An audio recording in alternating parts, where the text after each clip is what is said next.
The AI revolution is already happening. The question is, are you invested in it? In 2026, the global semiconductor industry is on track to hit nearly $1 trillion in annual sales, and most people have no idea how to get a piece of that. Today, I'm breaking down the 4 best AI ETFs right now: SMH, QQQI, QQQM, and the brand new DRAM, so you know exactly where to put your money. I'm 49. I started investing late, and every day I ask myself the same question: where can I get the best growth and the most income from the AI boom without having to pick individual stocks? Because let's be honest, picking the right single stock in semiconductors is like trying to bet on which specific grain of sand will be on top of the pile. You might be right, but you might also lose everything on the wrong one. ETFs let you own the whole wave, and right now, the AI wave is massive. Let me give you 3 numbers that will make you sit up straight. Number 1, global semiconductor sales are projected to hit $975 billion in 2026. That's nearly $1 trillion in 1 year. Number 2, AI chips now represent 50% of all semiconductor revenue, but only 0.2% of unit volume. That means every single AI chip is worth thousands of regular chips. The margins are extraordinary. Number 3, hyperscalers, that's Amazon, Microsoft, Google, Meta, are projected to spend between $630 and $770 billion on AI infrastructure in 2026 alone. That money has to go somewhere, and it goes straight into the chips. This is not a bubble. This is infrastructure, and the ETFs I'm about to show you are the best vehicles to ride it. ETF number 1, VanEck Semiconductor ETF, ticker SMH. Think of SMH as the blue chip play on AI chips. It tracks the 25 largest and most liquid semiconductor companies in the US, including NVIDIA, TSMC, Broadcom, ASML, and the rest of the giants. As of mid-2026, SMH has returned roughly 29% in just the past month. Yes, 1 month. And over a year, patient investors have been rewarded with staggering gains. What I love about SMH, it's not just chip designers. It captures the entire supply chain, from chip designers like NVIDIA to equipment makers like ASML and Lam Research, all the way to foundries like TSMC. So you're not betting on just one layer of the stack. You own the whole stack. For my retirement portfolio, I view SMH as my 10-year DCA anchor in semiconductors. Every month, same amount, same ETF. Let the AI Supercycle do the work.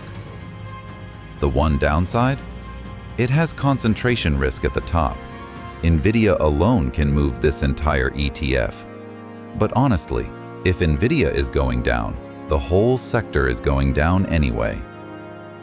Expense ratio, 0.35%. My verdict? Strong buy for long-term DCA. ETF number 2. MIOS Nasdaq 100 High Income ETF, ticker QQQI. Now we shift from pure growth to income. QQQI holds the same Nasdaq 100 stocks, NVIDIA, Microsoft, Apple, Amazon, but it also sells covered call options on the index to generate monthly income. The result? A high monthly distribution yield that's significantly above what you'd get from a plain QQQ or QQQM. For those of us in Southeast Asia using IBKR, and this is important, QQQI distributions are treated as dividends by the US, which means a 30% US withholding tax without a W-8 BEN. or reducible to 15% with a W8BEN under the US-Indonesia tax treaty. Add Indonesian income tax on top, and your effective rate is around 32%. That eats into your yield. So here's my recommendation.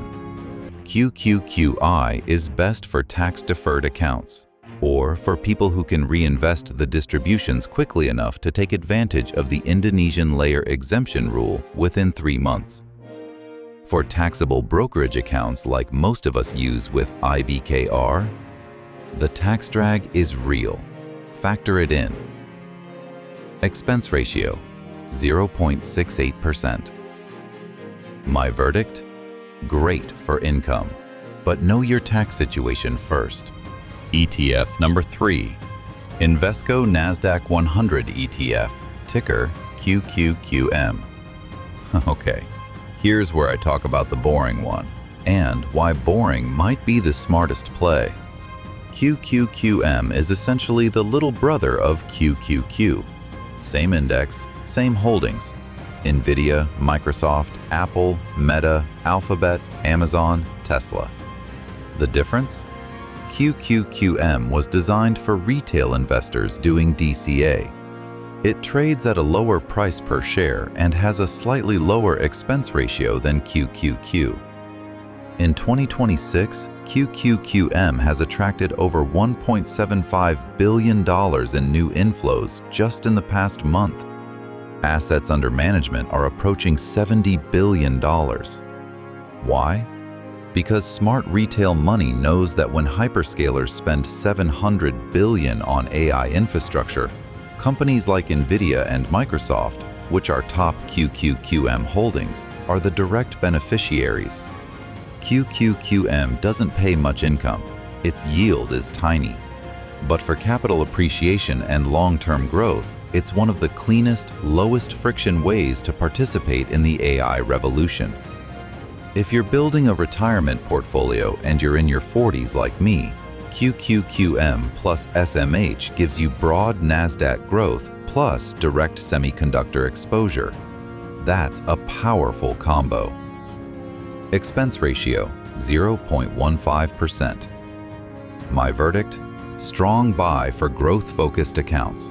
Best low-cost Nasdaq exposure. ETF number 4. And this is the new kid on the block that everyone is talking about. The Roundhill Memory ETF, ticker DRAM. This ETF just launched on April 2nd, 2026. That's barely 2 months ago, and it has already crossed $5 billion in assets. It reached $1 billion in just 10 days after launch. That is extraordinary. What does DRAM own? Almost entirely memory chip companies, Samsung Electronics, SK Hynix, and Micron Technology. Those 3 names make up over 70% of the fund. Why does memory matter for AI? Because here's what most people don't understand. AI models don't just need fast chips.